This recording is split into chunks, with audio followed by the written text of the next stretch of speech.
Hello YouTube, this is Isaiah Smith. I'm going to show you all different types of battle styles. Depending on what type of battle style it's going to be, like Bakugan for example, or Pokemon. Maybe Yugioh a little bit. But let's begin. The first set of rules is Bakugan. All you need to do is like 3 Bakugan, 3 gate cards, 3 ability cards. And then you can just, just set a gate card and then set another one just in case. Whoever wins up to 3 gate cards wins, and then you just roll them out. You can battle too, depending on the stats, and the ability cards also help with the stats. And then they changed it from that to the TCG one. This is my so basically your deck is like your life points or your health, and then with the Bakugan you have their core values, and then you got their damage rating, so that depends on how many cards your opponent sends from the deck, from the damage rating. And then they got their like B power. It's a little different than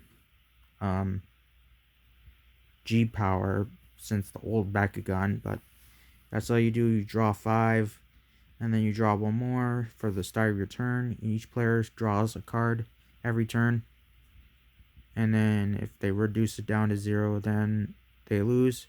Sometimes cores can like the core value on top can show you all of the damage or their strength. So that's it for that part.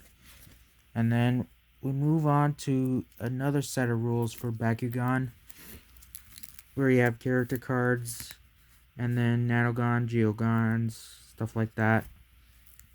And then for the rules for the not so TCG, you roll a Bakugan, and basically if it lands on that gate card or opens, you win that battle, or it, depending on whoever gets on the gate card or miss, they lose the battle. If they get the gate card, pretty much you have to roll at the same time on the back gate cards, and then the Bakugan just have to go on the gate card, and then whoever wins all 3 of those wins that match. And then we got the new rules of Gen 3 2023 Bakugan. It's just your character card, and then your deck. You can have up to, like, let's just say 6 cards, and the TCG one is up to, let's just say 40. But you just keep drawing 1 card each turn, and then it all depends on the stats of which one is stronger. So let's just say this is 100, and then your opponent has 200. It beats this unless it has an ability, and then your ability cards can help depending on what the color is or what type they are, stuff like that. Moving on to another battle strategy, we got Digimon. So notice that we have a gauge where you just have memory, and every time a card is played or evolves, they lose that gauge from that number. And then you can see here the play cost is less than the evolution, the play cost is more than the evolution cost. The evolution cost, you just play less. So let's just say 3 through 6. So you have to stack it up depending on the level. So if this is level 5, it's too high for a level 3. So you need a level 4 to use the evolution cost if you want to evolve. Or you can just play it for the play costs, and then for attacking, you just switch it to sideways. And they're called security stacks. So let's just say I have a grand total of 4 security. They count as Digimon or option cards, You can attack them sideways like this. Whoever's higher than, let's just say this one's higher, this will get destroyed, or if this one's higher, then that will get destroyed, but it doesn't really matter. And you can't attack a unsuspended Digimon with a suspended Digimon unless this unsuspended Digimon switches to suspended, and then you can attack that suspended Digimon. There's also memory stuff that you can do, and every time they evolve, you can like draw one card, and then there's also eggs too. Eggs are just things that make you evolve. They're optional if you want to use these eggs, but it just depends on the level, depends on the attack, the attack depends on the play cost, which is on top, and then the evolution cost. And every time you evolve, you draw one card, but the main focus is that you're supposed to attack your opponent with all of their security down to 0 and then a direct attack. So that's it for that one. The next battle style I'm gonna probably say is Pokemon. Pokemon is a little bit complicated, but not too much. So you just play a basic Pokemon, right? And then you can attach, which is called basic energy. So you attach them, and they can attack. Otherwise, if they don't have energy, then they can't attack. And then they need an energy to attack. Sometimes they have weaknesses that doubles the damage. So depending on if they're, like, for instance, fire is weak to water, it's gonna double that damage. And then the attack stats, the regular stats, and then you have 6 card prizes. Once when you win all 6 card prizes, you actually win the battle.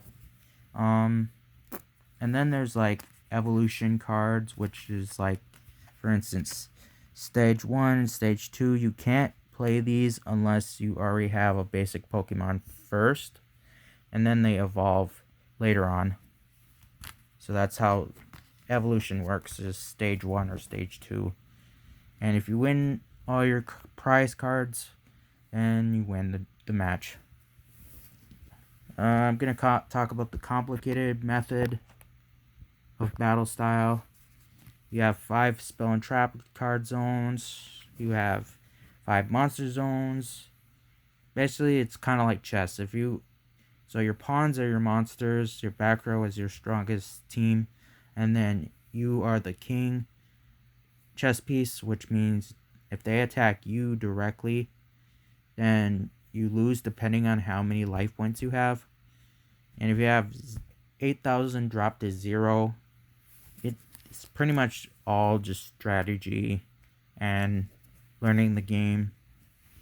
Otherwise, if you drop your opponent down to 0, you automatically lose. And then my final method that I usually play with is Beyblade. So notice that Ghost Circle has it's Ghost Circle, right? But I used a golden Scythe Incendio type of bit. The ratchet and the blade is fine, but the bit, I had to change it so it wouldn't burst. Because if you notice something, if I take this out, so I'll give you an example. The example for Ghost Circle's bit is this. So you see the difference between the burst resistant. This has a line across, that's why it bursts a lot. But since I use this, because it has some type of round thing in the middle, it doesn't burst as much. So I just use that to make Ghost Circle even better. Other than that, Beyblade X is kind of awesome in a way. And on top of that, I just made,